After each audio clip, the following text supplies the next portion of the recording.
আন্তর্জাতিক খ্যাতি সম্পন্ন মুফাসসির কুরআন প্রখ্যাত আলেম দ্বীন বিশিষ্ট ইসলামী চিন্তাবিদ প্রাক্তন ভাষ্যকার বাংলাদেশ রেডিও টেলিভিশন বিটিভির হাফেজ কারি মাওলানা মোহাম্মদ আশরাফ সিদ্দিকী সাহেব হাফেজ কারি মাওলানা মোহাম্মদ আশরাফ সিদ্দিকী সাহেব।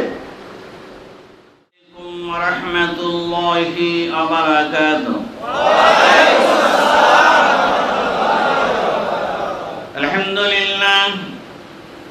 আলহামদুলিল্লাহ নাহমাদুহু ওয়া নাস্তাঈনুহু ওয়া নাস্তাগফিরুহু ওয়া নু'মিনু বিহি ওয়া নাতাওয়াক্কালু আলাইহি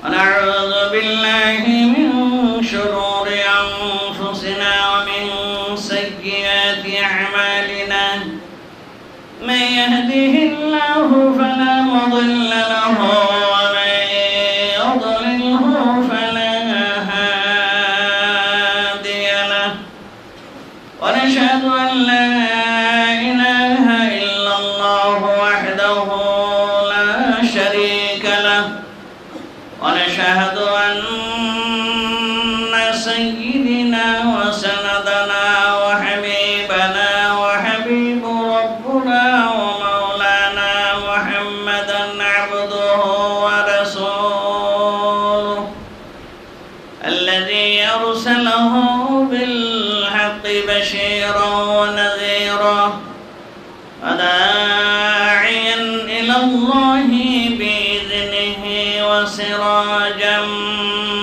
munira. أما بعد فقد قال الله تعالى في كلامه المجيد والفرقانه الحميد أعوذ بالله من الشيطان الرجيم بسم الله الرحمن الرحيم إن الله وملائكته يصلون على النبي يا أيها الذين آمنوا صلوا عليه وسلموا تسليما اللهم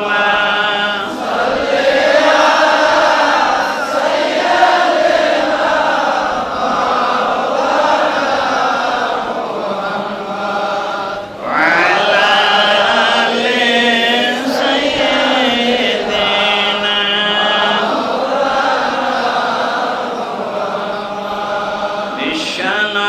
বিশ্বনবীর আগমনে দুনিয়া হলো জালা নবীর ইশকে পড়ো দরুদ হে মুমিন নিরালা আল্লাহুম্মা সাল্লি আলা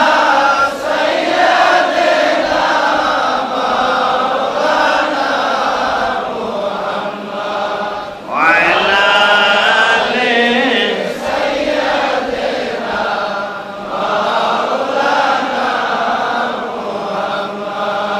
বনের ফসরা ডেকে বলে আজকে মোদের খুশির দিন এই দুনিয়ায় তশরিফ আনলেন রহমাতাল লিল আলামিন আল্লাহুম্মা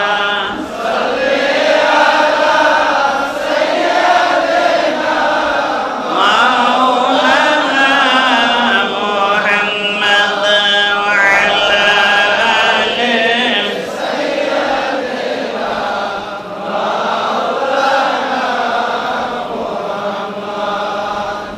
بلغ العلا بكماله كشف الدجى بجماله حسنت جميع خصاله صلوا عليه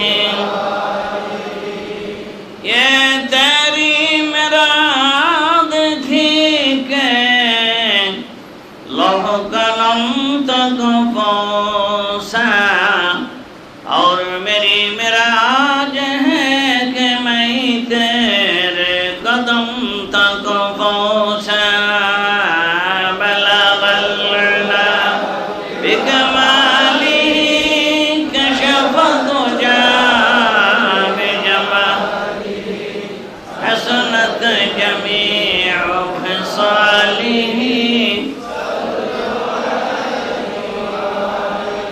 सूरत यूसुफ बेदारी हिकमत लुक़मान मां क़ारी क़ुरआन बारी है दिल साद मान मां बलगल उला बिकमालिही कशफ हसनत जमीअ खसालिही सल्लु अलैहि सूरत यूसुफ बेदारी हिकमत लुक़मान मां क़ारी क़ुरआन बारी है दिल साद मान मां बलगल उला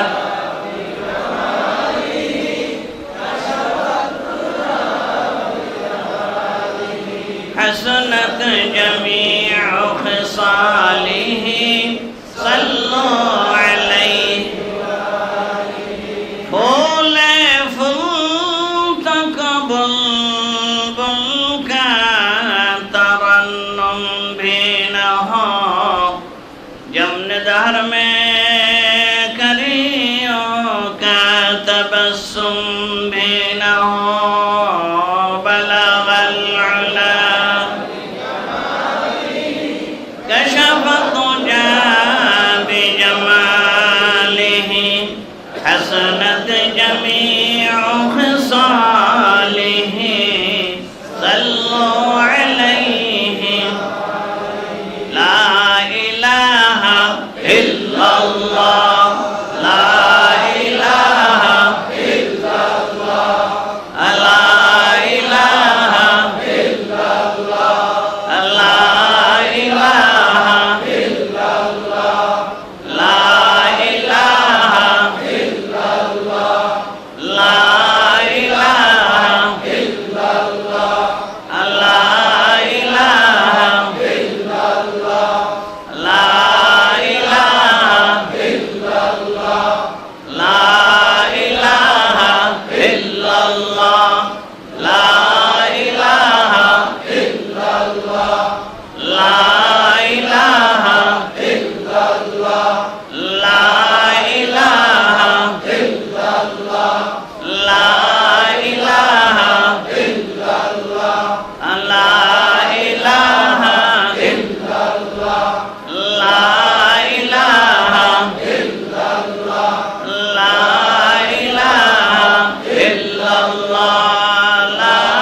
इलाहा इल्लल्लाह ला इलाहा इल्लल्लाह ला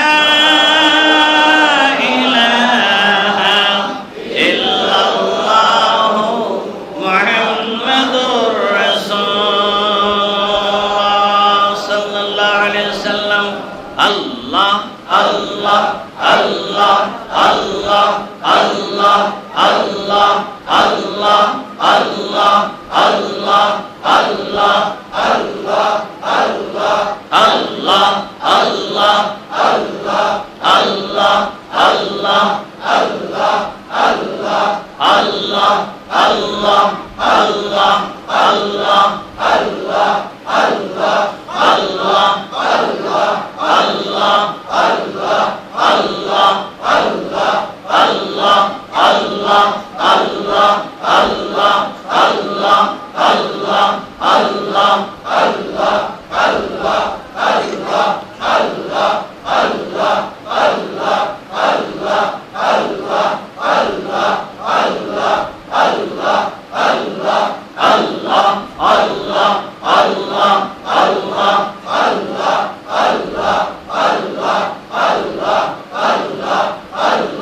لا إله إلا الله محمد رسول الله صلى الله عليه وسلم دعا করুন اللهم آمين ربنا ظلمنا أنفسنا وإن لم تغفر لنا وترحمنا لنكونن من الخاسرين رب العالمين ইসলাম গার্মেন্টস আয়োজিত আজকে মাহে সম্মানিত শাবান মাসের 14 তারিখ দিবাগত রাত্রিতে আয় আল্লাহ 15 তারিখের রাত্রিতে শবে বরাতের রাত্রিতে তাফসীরুল কোরআন মাহফিলের আয়োজন যারা করেছেন আর আমরা যারা অংশগ্রহণ করেছি কিয়ামতের দিন মুসিবতের সময় আমাদের সকলের জন্য এই তাফসীরুল কোরআন মাহফিল আমাদের সকলের জন্য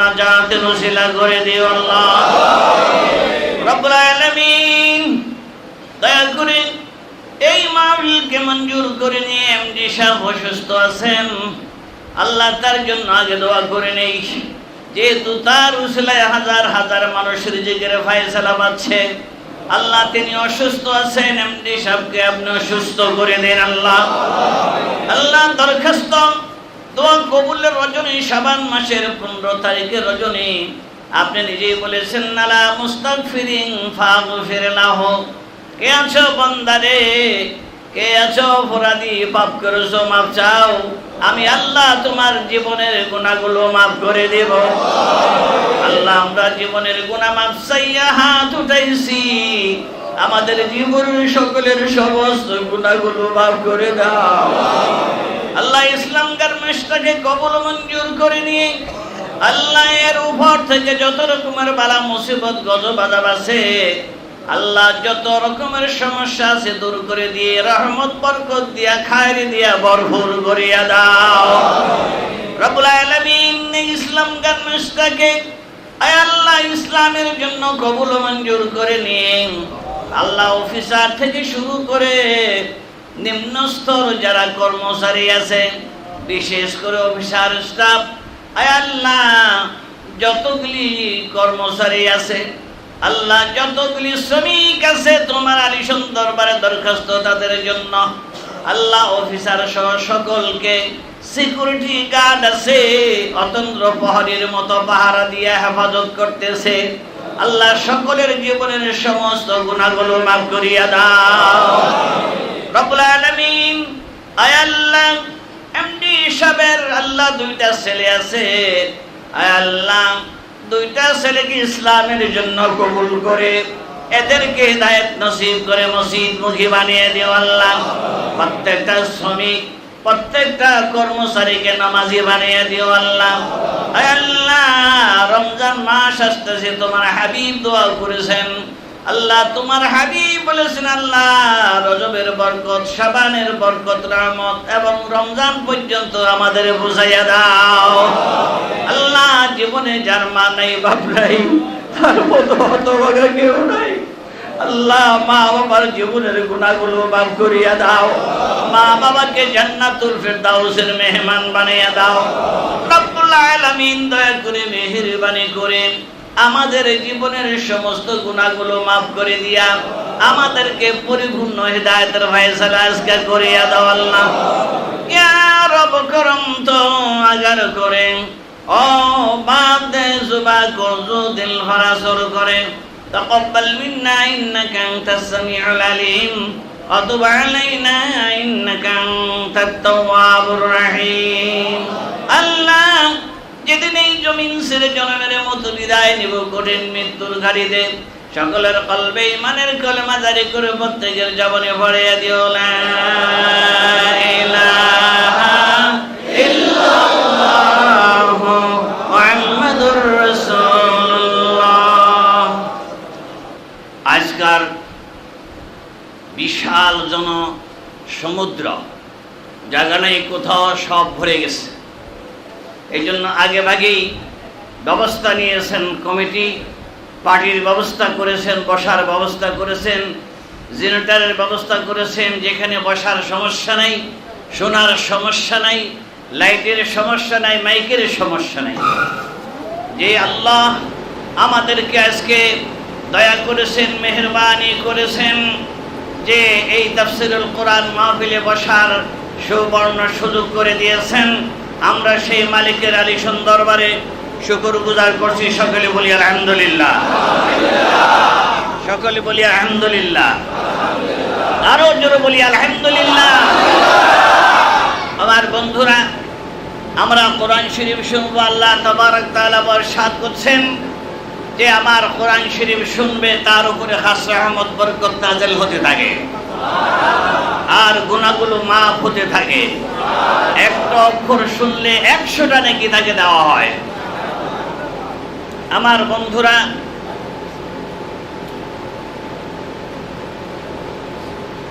আল্লাহ তাবারক তাআলা আমাদেরকে রহম করেছেন, করম করেছেন। শাবান মাসে আমরা একটা হাদিস শুনে নিই, যদিও বুখারী মুসলিম শরীফের হাদিস।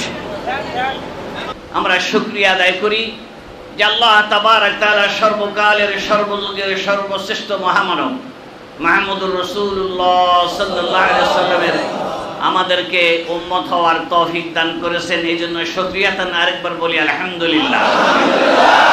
আমার বন্ধুরা, আজকের প্রথম আলোচনা হলো শবে বরাত। শবে মানি রাত্র, আর বরাত মানি ভাগ্য। বরাত মানি ভাগ্য, এই দুইটা জিনিস নিয়ে সামনে আমরা অগ্রসর হব কোরআন শরীফের থেকে। তবে কোরআন শরীফে শবে বরাতের কোনো আলোচনা নাই, শবে বরাতের কোনো কথা কোরআন শরীফের ভিতরে নাই। তবে মোবারক রাত্র যদিও হাদিস শরীফ আসছে, হাদিস শরীফ আসলেও জয়ীফ, আমলের জন্য যথেষ্ট। দুর্বল বুখারী মুসলিম শরীফও আছে, কিন্তু জয়ীফ হাদিস। তার কারণে বাইহাকি ইবনে মাজাতেও আসছে, আজকেও দেখলাম যে একটু জয়ীফ, দুর্বল। সমস্ত ইমামরা একমত রাত্র সম্পর্কে। দেখে আজকে রাত্র সম্পর্কে একটা হাদিস আমি বলেই শুরু করব। বিসমিল্লাহির রহমানির রহিম।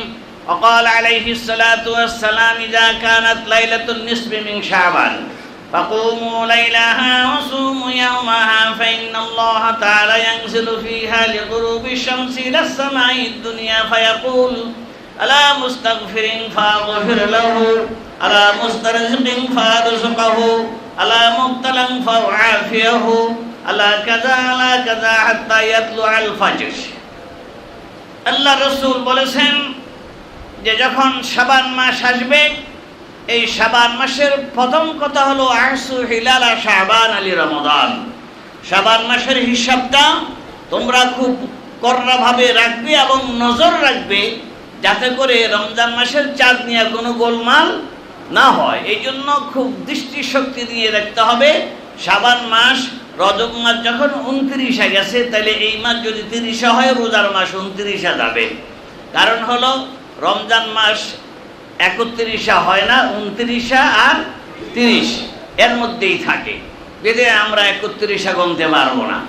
আমার বন্ধুরা, এবার কথা হয়েছে, হুজুর সাল্লাল্লাহু আলাইহি ওয়াসাল্লাম বললেন যে তোমরা শাবান মাসের 14 তারিখ দিবাগত রাত্রে 15 রাত্রিতে, অর্থাৎ 15ই শাবান হলো শবে বরাতের দিন, আর রজনীটা একদিকে জুমার দিন, জুমার রজনী।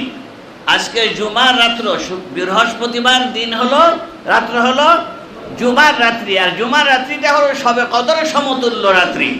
শবে কদরের চাইতেও অনেক দামি আজকের রাত্রি। জোরে বলুন সুবহানাল্লাহ। আমার বন্ধুরা, এই শবে কদর নিয়েই আর শবে বরাত নিয়েই আমরা আলোচনা এইভাবে আমরা করব ইনশাআল্লাহ। যে শবে বরাত তোমরা দিনের বেলায়, রাত্রের বেলায়, আল্লাহ রসুল বললেন লাইলাতুন নাসমি মিন শাবান, 15 তারিখের রাত্রি। ফাকুমু লাইলাহা ওয়াসুমু ইয়াওমাহা, তোমরা দিন রাত্রের বেলায় ইবাদত করবে, ওয়াসুমু ইয়াওমাহা, আর দিনের বেলায় রোজা থাকবে। তবে হুজুর সাল্লাল্লাহু আলাইহি ওয়াসাল্লাম আয়েশা সিদ্দিকা রাদিয়াল্লাহু তাআলা আনহা বয়ান করেছেন যে হুজুর সাল্লাল্লাহু আলাইহি ওয়াসাল্লাম বলেছেন, মা আয়েশা বলেছেন যে হুজুর ইসলাম অন্য কোনো মাসের প্রতি এত দৃষ্টি রাখেন নাই, এত রোজাও থাকেন নাই। শাবান মাসে যেরকম দৃষ্টি রাখতেন চাঁদের দিকে, তেমনটা এই মাসে বেশি বেশি রোজা থাকতেন। তার কারণ হলো বেশি বেশি রোজা থেকে শরীরটাকে একটু ট্রেনিং দেওয়া লাগে। যেমন রমজান মাসে একটানা 29টা বা 30টা রোজা থাকতে হলে আগে একটু শরীরটারে ঠিক করে দেওয়া লাগে। এই জন্য হুজুর এই মাসে বেশি বেশি রোজা রাখতেন। এরপরে আল্লাহ তাবারক তাআলা দেখেন, আমরা কোরআন শরীফের আলোচনা করব, শাবানের কথা এতটুকু বললাম, তারপরে মাঝখান থেকে আমরা ইনশাআল্লাহ শাবান মাসের বরকত সম্পর্কে আলোচনা করব। যেমন আল্লাহ রসুল বলেছেন, আল্লাহ তাআলা ইয়ানজিলু ফিহা লিগুরুবিশ শামসি ইলা সামাইদ দুনিয়া। লিগুরুবিশ শামসি, যখন সূর্য অস্তমিত হয় ওই মুহূর্তে আল্লাহ ইলা সামাইদ দুনিয়া, অর্থাৎ এই দুনিয়ার উপরে যে আসমানটা আসে, এই আসমানের উপরে আল্লাহ নিজে অবতরণ করেন। জোরে বলেন সুবহানাল্লাহ। আর আল্লাহ তখন থেকে ডাকতে থাকেন, আলা মুস্তাগফিরিন ফাগফির লাহু, কে আছো ক্ষমা চাও, গুনাহ করেছো, অপরাধ করেছো, মাফ চাও, আমি আল্লাহ মাফ করে দেব। আলা মুস্তাগফিরিন ফাগফির লাহু, আমি ক্ষমা করে দেব। জোরে বলেন সুবহানাল্লাহ। আমার বন্ধুরা, এরপরে আলোচনা পরে করতেছি। কোরআন শরীফ সম্পর্কে কিছু কথা বলতে হয়, যেহেতু এই শেষ আগের মাস গেল রজব মাস, এটা হলো শাবানের মাস, আর সামনের মাসটা হলো রমজান মাস। সামনের মাস কি মাস? আমি যদি কোরআন শরীফকে জিজ্ঞাসা করি, কোরআন শরীফ তুমি কোন রজনীতে এসেছো এবং কোন মাসে এসেছো, কোরআন শরীফ জবাব দিয়ে দিবে, শাহরু রমাদানাল্লাযী উনজিলা ফীহিল কুরআন হুদাল লিন্নাসি ওয়া বায়্যিনাতিম মিনাল হুদাই। রমজান মাস, রমজান মাসের এর মূল শব্দ হলো রুমুজ। রুমুজ থেকে রমজান, রুমুজ হলো ফার্সি শব্দ আর রমজান হলো আরবি শব্দ। দুইটা জিনিস, রুমুজ মানে জ্বালিয়ে পুড়িয়ে সারখার করে, আগুনের কাজ হলো লাকড়িকে কি করা, ছাই করে দেওয়া। ঠিক রোজার মাসের রোজাটাও হলো মানুষের জীবনের যতগুলি গুনাহ আছে রুমুজের দ্বারা, রোজার দ্বারা মানুষের জীবনের সমস্ত গুনাহগুলোকে জ্বালিয়ে পুড়িয়ে নিষ্পেষিত করে একটা মুসলমানকে নিষ্পাপ বানিয়ে আদর্শ মুসলমান তৈরি করে। এটা হলো রমজানের কাজ। এখন রমজান বলতেছে, আমি শাহরু রমজানে এসেছি। কোন মাসে আসছে? জোরে বলেন। রমজান মাসে আসছে। উনজিলা ফীহিল কুরআন, আমার একটা নাম হলো উনজিলা, আরেকটা নাম হলো কোরআন, আর আরেকটা নাম হলো ফুরকান। কোরআনকে আমি জিজ্ঞাসা করলাম, কোরআন শরীফ বলল তুমি কোন মাসে এসেছো? কোরআন শরীফ বলল আমি রমজান মাসে এসেছি। এখন জিজ্ঞাসা করি কি কারণে এসেছো, কি নিয়ে এসেছো, কি আমাদের জন্য উপঢৌ করে এনেছো? কোরআন শরীফ জবাব দিচ্ছে, হুদাল লিন্নাসি ওয়া বায়্যিনাতিম মিনাল হুদা।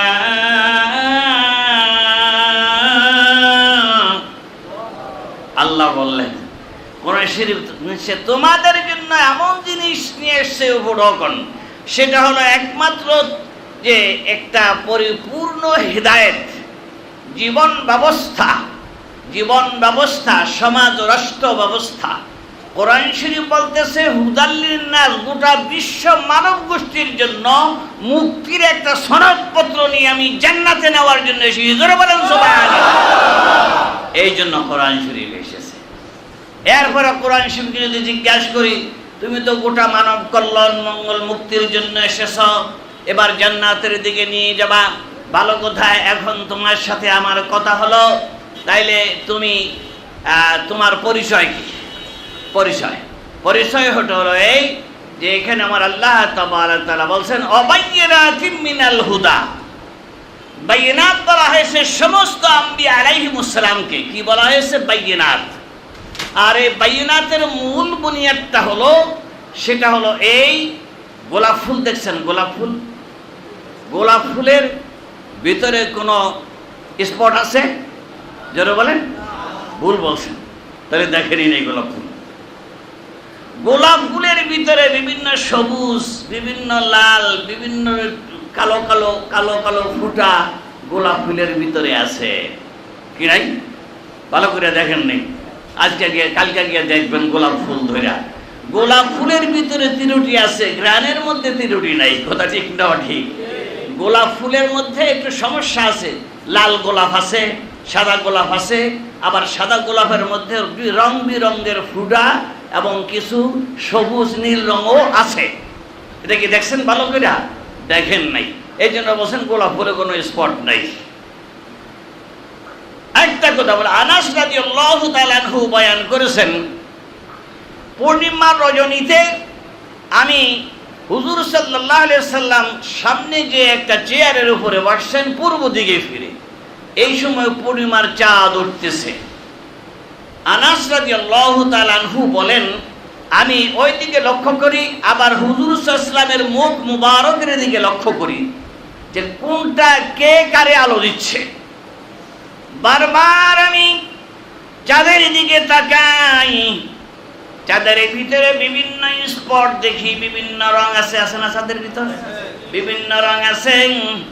এরপরে আমি যখন আল্লাহ রসুলের পবিত্র এই মুখ মুবারকের দিকে তাকাই, ওই মুহূর্তে দেখি চাঁদের মধ্যে স্পট আছে, আমার রসুলের মুখ মুবারকের মধ্যে কোনো স্পট দেখতে পাই নাই।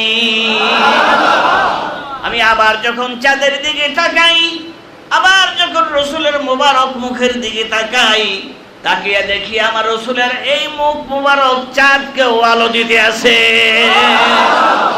তাইলে বোঝা গেছে চাঁদে স্পট আছে, আমার রসুলের মুবারক মুখের ভিতরে কোনো স্পট নাই। এত সুন্দর ছিলেন। ইউসুফ আলাইহিস সালামের জন্য পাগল হলো জুলেখা, তাকে পরীক্ষা করতে দিল অনেকগুলো অপরূপ সুন্দরী মেয়েদেরকে লেবু কাটার জন্য। লেবু কাটতে যেয়ে আঙ্গুল কাটতে পালাইছে। হুজুর বলেন, তার বিবিরা বললেন, তোমাদেরকে যদি আল্লাহ রসুলকে তোমরা যদি দেখতে, তোমাদেরকে যদি লেবু কাটতে দেওয়া হইতো, আর ওই লেবু কাটতে কাটতে আঙ্গুলগুলো কাটতে কাটতে শেষ করে কলিজা পর্যন্ত কেটে যাইতো, তবুও তোমরা টের পাইতে না। আল্লাহু আকবার।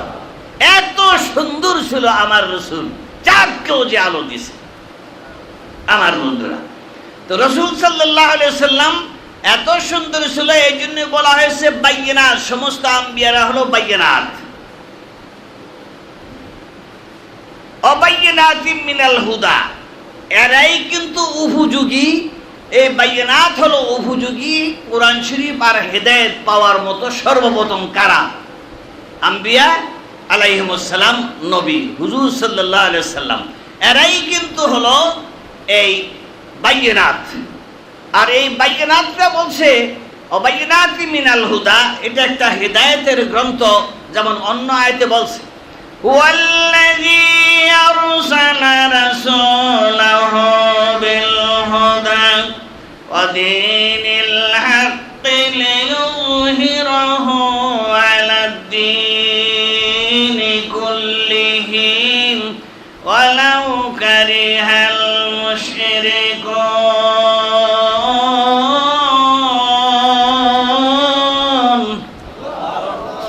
বলছে, দেখো আমি আমার রসুলকে প্রেরণ করেছি সত্য ধর্ম দিয়ে, সত্য দিন দিয়ে। আমার রসুলকে আমি পাঠাইছি হক, লিউযহিরাহু আলাদ-দীনি কুল্লিহি, পৃথিবীর যত ধর্ম আছে সমস্ত ধর্মের উপরে প্রবল বিজয় করে দেওয়ার জন্য আমি কোরআন শরীফ অবতীর্ণ করেছি। জোরে বলেন সুবহানাল্লাহ। প্রবল ভাবে বিজয়ী করে দেওয়ার জন্য সমস্ত ধর্মের উপরে কোরআন শরীফকে বিজয়ী করেছে। জোরে বলেন সুবহানাল্লাহ। যদিও আলাউ কারিহাল মুশরিকুন, যদিও কাফেররা অপছন্দ করে, তাতে আল্লাহ আর কোরআন শরীফের কিছু আসে যায় না। আমি বলতেছি ইসলাম, কোরআন শরীফের আরেকটা নাম হয়েছে আল ফুরকান। কি নাম? ফুরকান। ফুরকান শব্দের হলো আল বাতিলু বাইনাল বাতিলি। হাদিসটা হলো, এর অর্থ হলো এই যে বাতিল হলো পৃথিবীর যত ধর্ম আছে সমস্ত ধর্মকে বাতিল ঘোষণা করলেন আল্লাহ, তখন যখন কোরআন শরীফ অবতীর্ণ হয়েছে, জোরে বলেন সুবহানাল্লাহ। কারণ কোরআন শরীফের উপরে আর কোন ধর্মগ্রন্থ পৃথিবীতে নাই। আল্লাহ বলছে, দেখো তোমরা তাকিয়ে, ওয়ালাকাদ ইয়াসসারনাল কুরআনা লিযিকরি ফাহাল মিন মুদ্দাকির। কোরআন শরীফ শেখার জন্য আমি এত সহজ করে দিয়েছি, যাতে করে কচি কচি 10 বছরের ছেলেরা, যেমন আমি 10 বছর বয়সের সময় কোরআন শরীফ হেফজ করেছি, এত বড় একটা কোরআন শরীফ 6666 বা তার চেয়ে কম বেশি এই আয়াতগুলি মুখস্থ করে বুকটার ভিতরে রাখে। আল্লাহ বললেন, তাম পৃথিবীর সমস্ত ধর্মগ্রন্থ যদি ভূমধ্য সাগরে ফেলে দেওয়া হয়, আর সমস্ত সাগরের মধ্যে যদি মানুষের সমস্ত ধর্মগ্রন্থ আছে, কোরআন শরীফ শুদ্ধায় যা আছে সব ফেলে দেওয়া হলো, সমস্ত ধর্মগুলি অচল হয়ে যাবে। কিন্তু আল্লাহ তাবারক ওয়া তাআলা বললেন, আমার ধর্ম ইসলাম, এটা কোনোদিন শেষ হবার নয়। কারণ তাম পৃথিবীর মধ্যে এখন বর্তমানে 2 কোটি কোরআন শরীফের হাফেজ আছে। ওই ভূমধ্য সাগরের পারে দাঁড়িয়ে যদি ডাক দেওয়া হয়, কোরআন শরীফ রে উঠিয়ে আয়, 2 কোটি কোরআন শরীফ একসাথে উঠে আসবে, জোরে বলেন সুবহানাল্লাহ।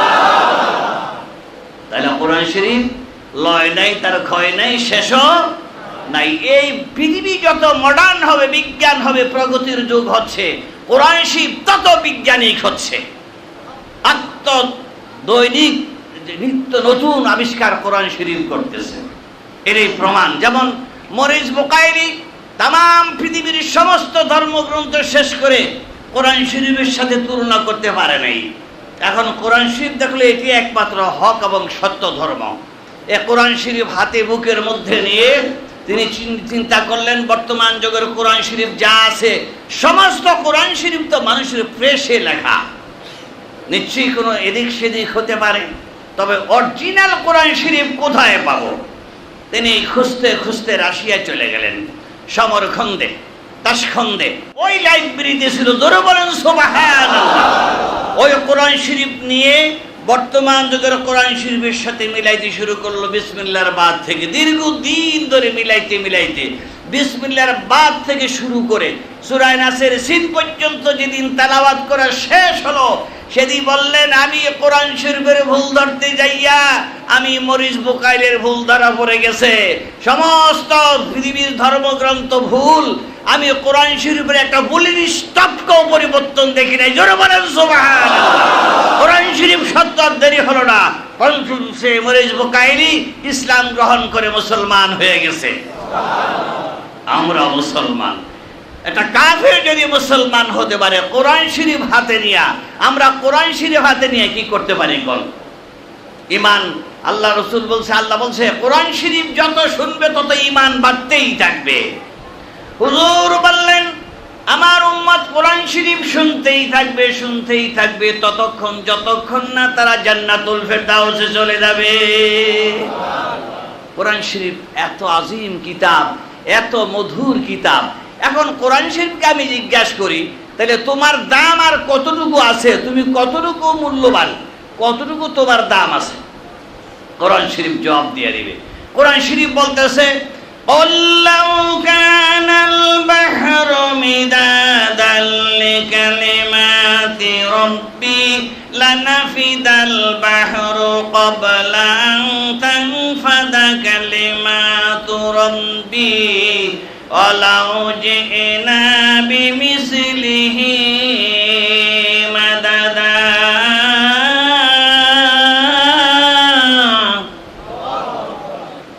আপনি বলে দেন, আমার কোরআন শরীফের ব্যাখ্যা, আমার কথার ব্যাখ্যা, আমার ব্যাখ্যা লেখার জন্য যদি তাম পৃথিবীর সমস্ত সমুদ্রগুলো কালি পরিণত হয়ে যায়, পানিগুলো আমার মরুভূমি হয়ে যাবে শুকিয়া, কিন্তু সাগরের পানিগুলো, কালিগুলো শুকিয়া মরুভূমি হয়ে যাবে, কোরআন শরীফের ব্যাখ্যা লিখে শেষ করতে পারবে না। আমরা এমন কোরআন শরীফ পেয়েছি। হযরত ওমর রাদিয়াল্লাহু তাআলা আনহু ওত পেতে থাকতেন হুজুরকে কিভাবে মারবেন। এটাই ছিল কাজ, আর কিছু কাজ ছিল না। কারণ আবু জাহেল তারে পোষ্যপুত্রের মতন পালতো, খাওয়াইতো। একবার হুজুর সাল্লাল্লাহু আলাইহি সাল্লাম ঘর থেকে বাইর হয়েছেন, এই মুহূর্তের মধ্যে দেরি হলো না, ওমরও পিছে পিছে যাচ্ছে। এইবার একা পাচ্ছি, কোথায় যাই দেখি নিরিবিলি জায়গায় হুজুর যে একটা পাহাড়ের পদদেশে আল্লাহু আকবার নিয়ত বাঁধলেন, নামাজ পড়তেছেন, জোরে জোরে কোরআন শরীফ পড়েন। কারণ একা নির্জন স্থানে জোরে কোরআন শরীফ পড়তে তার কোনো ভয় নেই, স্থিরভাবে কোরআন শরীফ পড়তেছেন। ওমর কান পাইতে শুনতেছে, কিরে এত সুন্দর ভাষা, এত স্মৃতি মধুরা তেলাওয়াত, এটা কি, কই থেকে এসেছে, এটা কি, জিনিসটা কি, এটা কই থেকে কেমনে কি হলো, এটা তো আমি কিছুই বুঝতেছি না। ওমর কল্পনা জল্পনা করতেছে, এই মুহূর্তে রসুলের জবান দিয়া তার প্রশ্নের জবাবটা এসে গেছে। হুজুর বললেন, ইন্নাহু লাকাউলু রাসূলিন কারীম,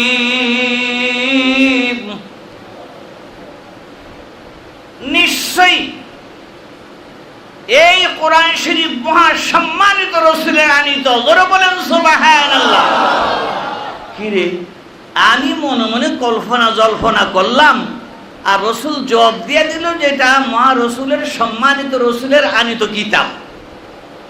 আশ্চর্য, তাহলে তো কবি হয়ে গেছে, অবশ্যই কবি হয়েছে। সে সনেটের মতো পড়তেছে। সনেট বুঝেন, কবিতা। কবিতা যেমন কোরআন শরীফে ছন্দ আছে, মিল আছে, আছে না, অনেক সূরা আছে।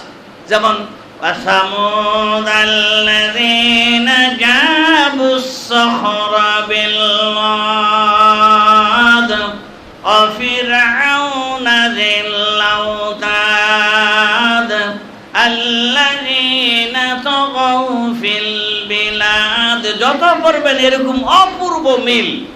যেমন আলাম তারা কাইফা ফাআলা রাব্বুকা বিআসহাবিল ফিল আলাম ইয়াজআল কাইদাহুম ফি তাদলিল। মিল আছে না? ওয়া আরসালা আলাইহিম তায়রান আবাবিল। অপূর্ব মিল। ওমর বলতেছে এত সুন্দর মিলিয়ে মিলিয়ে পড়তেছে, তাইলে সে কি কবি হয়ে গেছে, কোন সনেট রচনা করেছে? ওয়া বিকাউলি শাইরিন কালিলাম মা তুমিনুন। জবাব দিয়ে দিল, না না না, এটা কোনো কবির কথা নয়, তুমি খুব কমই বিশ্বাস স্থাপন করে থাকো। ওমর বলছে, এটা আবার কি বলে? আমি চিন্তা করলাম, কল্পনা করলাম, আমি মনে ধারণা করলাম, এখন দেখি আমার মনের কথাটাও সে এইভাবে নামাজের মধ্যে জবাব দিয়ে দিচ্ছে। তাহলে ব্যাপারটা কি, এটা কি? তাহলে কি সে জাদুকর হয়ে গেছে? তাহলে জাদুকর হয়েছে, আমার মনের কথা সে জানে।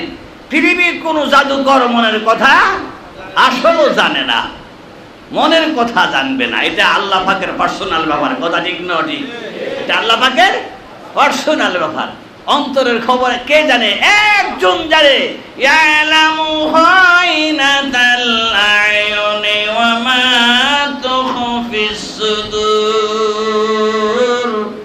একজন জানে। বলছে, তুমি অন্তরে কি কল্পনা জল্পনা করতেছো, অন্তরে কি ভাবনা চিন্তা করতেছো, তোমার অন্তরের খবর আমি আল্লাহ দেখতেছি। জোরে বলেন সুবহানাল্লাহ।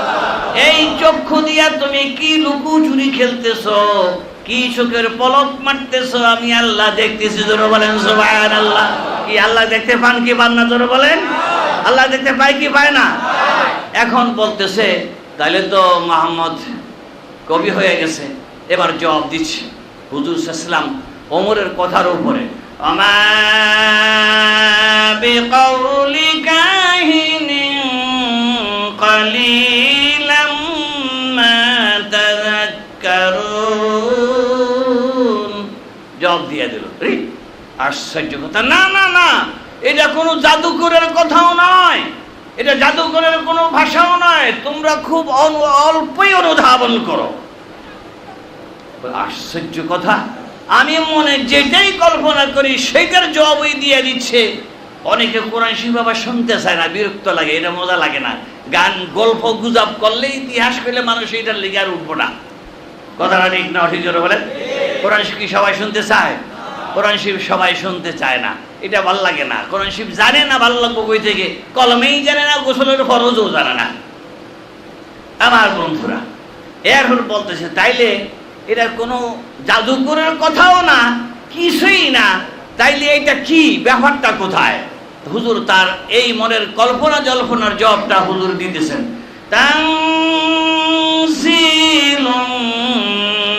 মির রাব্বিল আলামিন।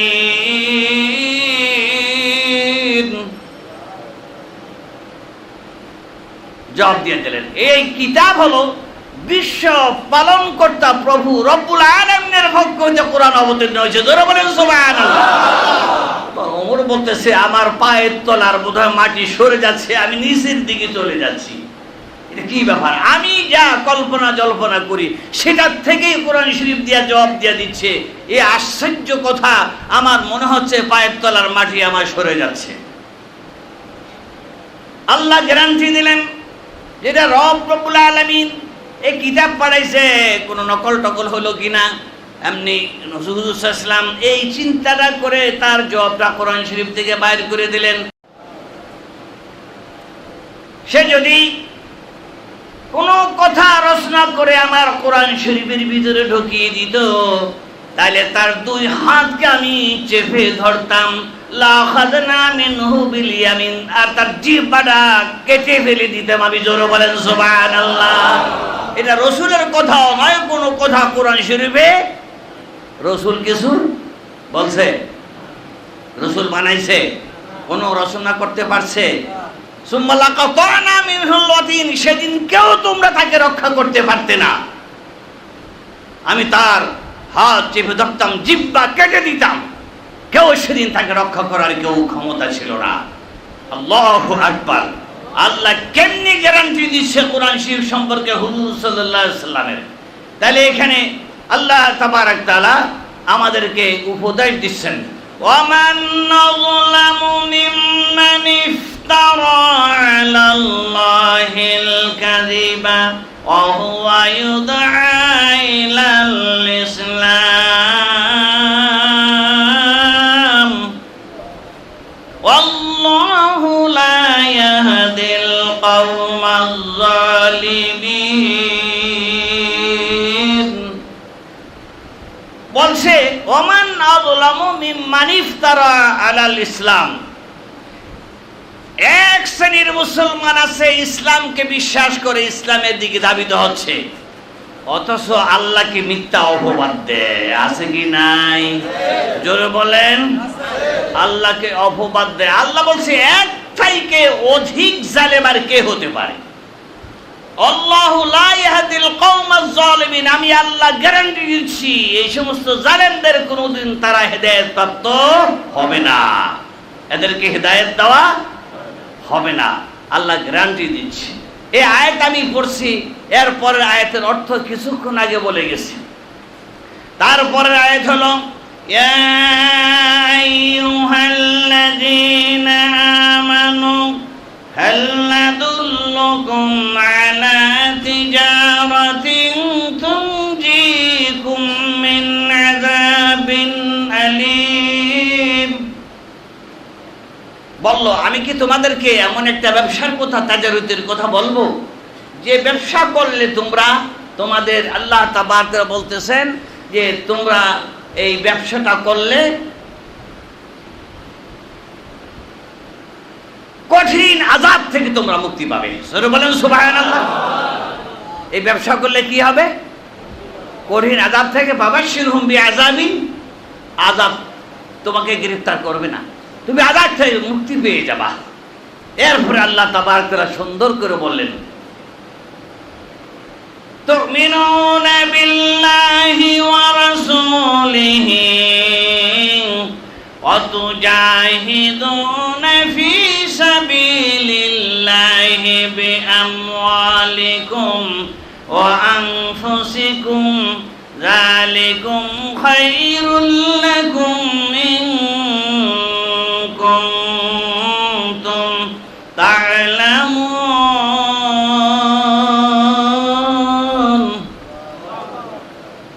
আল্লাহ বললেন কি সুন্দর করে, তুমিনুনা বিল্লাহি ওয়া রাসূলিহি, আল্লাহ আল্লাহ রাসূলকে খাঁটিভাবে বিশ্বাস করতে হবে। কি করতে হবে? জোরে বলেন, আরো জোরে বলেন। কাকে বিশ্বাস করতে হবে? এই পৃথিবীতে পরকালে বিশ্বাসযোগ্য কে? আল্লাহ আর তার রাসূল। তুমিনুনা বিল্লাহি ওয়া রাসূলিহি, যদি বিশ্বাস করো, বিশ্বাস সেই ঈমান নিয়ে বিশ্বাস করতে হবে। কোন ঈমান? যেই ঈমানের দ্বারা তুমি অতুজাহিদুনা ফি সাবিলিল্লাহি বিআমওয়ালিকুম ওয়া আনফুসিকুম, তুমি আমার আল্লাহ রাসূলকে যেমনটা বিশ্বাস করে নিয়েছো, মেনে নিয়েছো, তেমনটা বিশ্বাসে প্রমাণ করতে হবে। ওই যে আল্লাহ ব্যবসা শিখাইলেন, কঠিন আযাব থেকে তোমাদেরকে আল্লাহ হেফাজত করবে। অতুজাহিদুনা ফি সাবিলিল্লাহ, আল্লাহ আল্লাহ রাসূলের জন্য, দিন কায়েমের জন্য জিহাদ করতে হবে। কি করতে হবে? জোরে বলেন। অতুজাহিদুনা ফি সাবিলিল্লাহি বিআমওয়ালিকুম ওয়া আনফুসিকুম, তোমার মাল এবং তোমার এই জীবন দিয়া, জীবনকে বাজি রেখে ইসলামকে জিন্দা করার জন্য, ইসলামকে কায়েমের জন্য তোমরা জিহাদ করতে হবে। কথা ঠিক না ঠিক?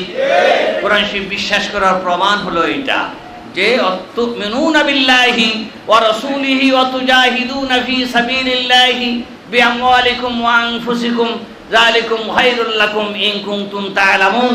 যালিকুম খায়রুল লাকুম, এটাই তোমাদের জন্য উত্তম ব্যবসা, এটাই তোমার জন্য উৎকৃষ্ট রাস্তা। জোরে বলেন সুবহানাল্লাহ। আমার বন্ধুরা, কোরআন শরীফ কথা বলছে এইভাবে। যেমন দেখেন, তাবুকের যুদ্ধে হুজুর সাল্লাল্লাহু আলাইহি সাল্লাম সমস্ত লোকদেরকে রিক্রুট করলেন, সমস্ত লোকগুলাকে ডাক দিলেন, সাহাবা আজমাইনকে। 1,00,000 সৈন্যের বিরুদ্ধে প্রস্তুতি নাও। মাত্র 30 সামনে হাজির হয়ে বললেন, এ জাফর বিন আবু তালেব, তুমি সেনাপ্রধান। প্রথম বললেন জায়েদ বিন হারিসাকে, এ জায়েদ, তুমি আমার পালক পুত্র, তোমাকে জিহাদের সেনাবাহিনী হতে হবে, তুমি সেনাপ্রধান। এরপরে বললেন 2 নম্বর হবে জাফর বিন আবু তালেব। কে হবে? জাফর বিন আবু তালেব। 3 নম্বরে বললেন, হঠাৎ করে ভুলে গেলাম, 3 নম্বর হলো যে জায়েদ বলল, ইয়া রাসূলুল্লাহ সাল্লাল্লাহু আলাইহি ওয়াসাল্লাম, আমি আর কোথায় যাব? আমার তো আর মা বাপ নাই, আপনি আমার বাবা, আর আমার মা এসে তো ভিতরে শুনছে সব, আমার আর বিদায়ের প্রয়োজন নাই। জাফরকে বললেন, জাফর যাও। জাফর গেলেন দৌড়িয়ে বাড়ির দিকে, যে বিবির কাছে বিদায় নিয়ে কমপ্লিট করলেন। এরপরে জাফর বিন আবু তালেব যখন বিদায় নিলেন, বিদায় নেওয়ার সময় এইভাবে 2 হাত উত্তোলন করেছে তার স্ত্রী, আয় আল্লাহ, আমি জাফরের স্ত্রী, আমার রাসূল 2 নম্বর আমার স্বামীকে সেনাপ্রধান বানাইছে তাবুকের যুদ্ধে, অবশ্যই আর কোনোদিন ফিরে আসবে না। যেহেতু 3 জন সেনাপ্রধানের কোনো প্রয়োজন হয় না, আমার জাফরকে তুমি আল্লাহ ইসলামের জন্য জিহাদ করতে যে গাজী হয়ে যেন ফিরে আসে, আমার বুকে আমার জাফরকে ফিরাইয়া দিও। তলোয়ারের উল্টা পিঠ দিয়া জাফর তার স্ত্রীর 2 হাতের মধ্যে এইভাবে করে মৃদু আঘাত শুরু করে দিলেন। বলে, কোনোদিন কানলে কাজ হবে না রে বিবি, আমি বিদায় হয়ে যাচ্ছি, তোমার সাথে আমার আর দেখা হবে না, কারণ 2 নম্বর সেনাপ্রধান আমি, আমার সাথে তোমার দেখা হবে না, বিদায় করে দাও। বিদায় করে দিয়ে কান্দে, হাত তোলে, আমারও কান্দে, ছেলেগুলো গড়াগড়ি কান্দে। এভাবে করে কানতে কানতে সন্তানগুলো পিছনের দিকে যাচ্ছে, কানতে কানতে আব্বা আব্বা বলে, বাবা গো, আর কি আসবা না, আর কোনোদিন তোমার সাথে দেখা হবে না গো বাবা। বাবা একটু পিছনের দিকে তাকিয়ে দেখো বাবা, পিছনের দিকে তাকায় না। আল্লাহ আল্লাহ রসুলকে কেমন ভালোবাসলো দেখেন, আর তিনি পিছনের দিকে তাকাচ্ছেন না, এভাবে দৌড়াচ্ছেন, পাগলের মতো দৌড়াইতেছে। সেনাপ্রধান আগে যেতে হবে, এবার দৌড়িয়ে চলে যাচ্ছে সেনাপ্রধান। যেতে যেতে যুদ্ধের ময়দানে তবুকের প্রান্তরে চলে গেছে। যা শুরু হয়ে গেল, লড়াই শুরু হলো। যায়েদ বিন হারিসা এইভাবে শাহাদাত বরণ করলেন। এরপরে জাফরের হাতে ইসলামের পতাকা হাতে তুলে নিলেন, ইসলামী ঝান্ডা, কলেমার ঝান্ডা হাতে তুলে নিলেন। জিহাদ শুরু হয়ে গেল।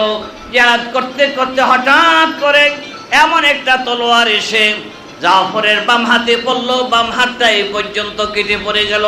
ডাইন হাত দিয়া ধরলো, ডাইন হাতটাও এইভাবে কাটিয়ে দিল। দুই বাহু দিয়া এইভাবে ধরলো, বাহু দুইটাও কাটিয়ে করে দিল, তিনি পড়ে গেলেন। পাও দুইটাও কেটে দিল। দেওয়ার পরে কি দিয়া ঝান্ডা উড়িয়ে রাখবে? হযরত জাফর রাদিয়াল্লাহু তাআলা আনহু ইসলাম জিন্দা করার জন্য বিশ্ববাসীকে রেকর্ড করে দিয়ে গেছে, প্রমাণ করে দিয়ে গেছে, ইসলাম কোনোদিন মানুষের কাছে আত্মসমর্পণ করে না। হাত দিতে পারে, চক্ষু দিতে পারে, ঠ্যাং দিতে পারে, সব দিতে পারে, গর্দান দিতে পারে। গর্দানটাও কেটে দিল এই মুহূর্তে টান দিয়া। কিভাবে জানি সে দাঁত দিয়া কামড় দিয়া ঝান্ডাটা উঁচু করে আকাশের দিকে উড়িয়ে ধরলো। আল্লাহু আকবার। আমার বন্ধুরা, তবুও ইসলামের পতাকা উড়াইলো, নিচে পড়তে দেয় নাই। আমরা সেই মুসলমান, আজকে শবে বরাতের রাত্রিতে আমরা সামনের দিকে অগ্রসর হই। শবে বরাতের রাত্রিতে আমরা হেদায়েতের জন্য কথা বলি। আল্লাহ গো, আমাদের এই হেদায়েত দিয়ে দিও, যেই হেদায়েতের দ্বারা তোমার প্রতি, তোমার রাসূলের প্রতি পূর্ণ ভক্তি হয়ে ইমানি জজবানিয়া কারবালার মতো হাসাইন হোসাইন যেমন শহীদ হয়েছে, এই শহীদের বিনিময়ে তার উম্মতকে জান্নাতে যেতে দিবে, জাহান্নামে যেতে দিবে না, ফুলসরাতে উঠতে দিবে না। আমার বন্ধুরা, এমন ঈমান আমাদের নসিব করে দেন আল্লাহ, করে বলেন আমিন। আল্লাহ ওই ঈমানের দরকার, যে ঈমানের দ্বারা মুসলমান জাগ্রত হয়ে যাবে আর মুসলমানদের হাতে ইসলামের কলেমার পতাকা উড়বে। আল্লাহ আমাদের সকলকে তৌফিক দেন, জোরে বলেন আমিন। আমার বন্ধুরা, শবে বরাতের আলোচনা করতে চেয়েছিলাম। এটা হলো লাইলাতুল বারাত, এটা হলো শবে বরাত। বরাত মানে ভাগ্য। কি বরাত মানে? ভাগ্য। ভাগ্যটাই 1 বছরের জন্য। 1 বছর এই যা কিছু নেক কাজ গত বছর আমরা করেছি আজকে গুচ্ছিত হবে, একসাথ হবে। কোন টাইম পর্যন্ত? হাত্তা মাতলাইল ফাজরি, ফজর পর্যন্ত আমার আল্লাহ প্রথম আকাশে থাকবে, জোরে বলেন সুবহানাল্লাহ। আলা মুস্তাগফিরিন ফাগফির লাহু, আলা মুস্তারজিকিন ফারজুকহু। কে আসো রিজিকের অভাবী, রিজিক চাও, আমি তোমার রিজিকের ফয়সালা করব। আগামী 1 বছরের রিজিকের, গত বছর যা কামাই করেছি সমস্ত গাঠুরি বান্দিয়া একসাথে আজকে সকালবেলা সিদরাতুল মুনতাহায় চলে যাবে। কোথায় যাবে? জোরে বলেন, জোরে বলেন। কি বলেন? কথা বলতে পারেন না? কোথায় যাবে? সিদরাতুল মুনতাহায়। ওইখানে একটা জিপিইউ আছে। কি আছে? জিপিইউ মানে বাংলাদেশের কি জেনারেল পোস্ট অফিস। বাংলাদেশের জেনারেল পোস্ট অফিস কোথায়? নাম কি? নাম হলো জিপিও। জিপিও এটা নাম না? এটা একটা নাম। এটা কোথায় আছে? একেবারে বাংলাদেশের রাজধানীর মাঝখানে, বাইতুল মুকাররমের পাশে না, গোরস্তানের এই পাশে। এটা একেবারে মতিঝিল না, ওটা জিপিওটা হলো বাইতুল মুকাররমের পশ্চিম পাশে, এই আপনার এই ইয়ের সাথে আপনার সচিবালয়ের এই পাশে, ওই পাশে, এই পাশে সচিবালয়, এই পাশে হলো জিপিও। এটা হলো একেবারে বাংলাদেশের মগজ, রাজধানী মগজ, ওই জায়গাতে জিপিওটা দিয়েছে। আর আল্লাহ বলছে, আমি এই পৃথিবীর সমস্ত পৃথিবীর মাঝখানে একটা জিপিও অফিস রেখেছি, সেটা হতো সিদরাতুল মুনতাহায়। ওইখানে 1 বছর ধরে কতগুলি কাম করেছেন নেক, কতগুলি কাজ করেছেন পাপ, অপরাধ, যে অপরাধ যেই রকমই করেন না কেন আল্লাহ দেখছে কি দেখে নাই? আল্লাহু আলিমুম বিজাতিস সুদূর। আল্লাহ দেখেন কি দেখেন না? জোরে বলেন। আল্লাহ দেখতে পায়। তাইলে আল্লাহ বলছে সব কিছু লেখার জন্য 4 জন ফেরেশতা মোতায়েন আছে। কয়জন? একটা হলো কিরামান কাতিবিন। কি নাম? দুজন ফেরেশতা। কয়জন ফেরেশতা? জোরে বলেন, কয়জন ফেরেশতা? 2 জন ফেরেশতা মোতায়েন আছে। এই 2 জন ফেরেশতায় আপনার পাপ আর আপনার নেক লেখে। কি লেখে? পাপ যদি করেন, যে কিরামান সে কিন্তু বলে অপেক্ষা করো, যদি কোনো নেক কাজ করে ওরা দিয়ে মুছিয়ে দেওয়া হবে। যদি দেখলো যে আর নেক কাজ করে নাই, খালি পাপ করছে, তাহলে তার পাপটা লেখা ফেলে। আমি বলছি না, কোরআন শরীফ কথা বলছে। এরপরে আল্লাহ বলছে তুমি যে কথা বলতেছো 2 জন ফেরেশতা তোমাকে সাহায্য করতেছে। কয়জন? মা ইয়ালফিযু মিন কাউলিন ইল্লা লাদাইহি রাকীবুন আতীদ। আল্লাহ বলছে মা ইয়ালফিযু মিন কাউলিন ইল্লা লাদাইহি রাকীবুন আতীদ। 2 জন ফেরেশতা মুখের মধ্যে মোতায়েন করা আছে। মানুষ যা বলে সমস্ত কথাগুলো ফেরেশতার মাধ্যমে বাইর করতে থাকে। জোরে বলেন সুবহানাল্লাহ। তাহলে বোঝা গেছে আপনি কথা বললো, আপনি নিজে কথা বলতে পারছেন না, কে বাইর করে? ফেরেশতারা একটার পর একটা বাইর করতে থাকে। তাহলে আপনি বাঁচবেন কোনখান দিয়ে বলেন? আপনি কিভাবে বাঁচবেন? যেমন ভিডিও আসছে, এই ভিডিওটায় পৃথিবীতে যাবে ইন্টারনেটে দিলে না। এখন মনে করেন আল্লাহ কি তাবারক তাআলা ভিডিও করার বুদ্ধি কে দিছে? কোরআন শরীফে আছে কি নাই? হ্যাঁ, আছে কি নাই? কম্পিউটার কোরআন শরীফে আছে কি নাই? কম্পিউটার যেদিন কমপ্লিট হলো, শেষ করলো, কম্পিউটার থেকে জবাব আসতেছিল যে আমি কোরআন শরীফ, আমি এই কম্পিউটার আসার আগেই আমার আল্লাহ কোরআন শরীফকে কম্পিউটার বানাইছে। জোরে বলেন সুবহানাল্লাহ। তাহলে বোঝা গেছে কোরআন শরীফ কম্পিউটারের আগেই কোরআন শরীফ। তা আল্লাহ তাবারক তাআলা কত জ্ঞানী, যে মানুষ কি করবে আর না করবে সব কিছুর ব্যবস্থা আল্লাহ করে রেখে দিয়েছে। এর উপরে দেখেন আমরা এই সিদরাতুল মুনতাহায় হেড অফিস আছে জিপিইউ, ওইখানে যায়া আপনার নেক কাজ আর আপনার বদ কাজের যত দলিল আছে, দলিলটা কোথায় জমা হয়? সিদরাতুল মুনতাহায় জিপিইউ হেড অফিসে, ওইখানে জমা হয়। ওইখান থেকে আপনার নেক দেখবে, আপনার বদ খারাপ কাজ দেখবে, পাপ করছেন। যেমন দেখেন আজকে আপনি কিছু লোক আছে আল্লাহ মাফ করতে চাবে না, মাফ করবে না। যেমন কোরআন শরীফে বলছে আল্লাহ, কোরআন শরীফ আয়াতে কারিমা, وَقَضَى رَبُّكَ أَلَّا تَعْبُدُوا إِلَّا إِيَّاهُ وَبِالْوَالِدَيْنِ إِحْسَانًا। আল্লাহ বলছে وَقَضَى رَبُّكَ, একমাত্র আমি আল্লাহর আইন হুকুম বিধান মানতে হবে। কার আইন মানতে হবে? জোরে বলেন, কার আইন মানতে হবে? জোরে বলেন, কার আইন মানতে হবে? আল্লাহ বলতে ভয় লাগে নাকি? জোরে বলেন, কার আইন মানতে হবে? আল্লাহর আইন মানতে হবে। বলছে আমার আইন ও বিধানের পরে একমাত্র তোমার মা, তোমার মার অবিল ওয়ালিদাইনি ইহসানা, অবিল ওয়ালিদাইনি তোমার পিতা আর মাতা, এই 2 জন কে বলেন? মা আর বাবা, এই 2 জন। আজকে যদি কেউর মা কোনো কষ্ট পেয়ে থাকে আপনার আচরণে, আপনার ব্যবহারে, আপনার কথায়, আপনার এখন মা বৃদ্ধ হয়ে গেছে, তার খানা, তার সব কিছুর দায়িত্ব কার? কার? ছেলের উপরে। কার উপরে? ছেলের উপরে। এখন যদি মা যদি আপনার উপরে বেজার থাকে, তাহলে আপনার দুনিয়াও শেষ, আখিরাতও শেষ, কিছু নাই, কিছু নাই, সব শেষ।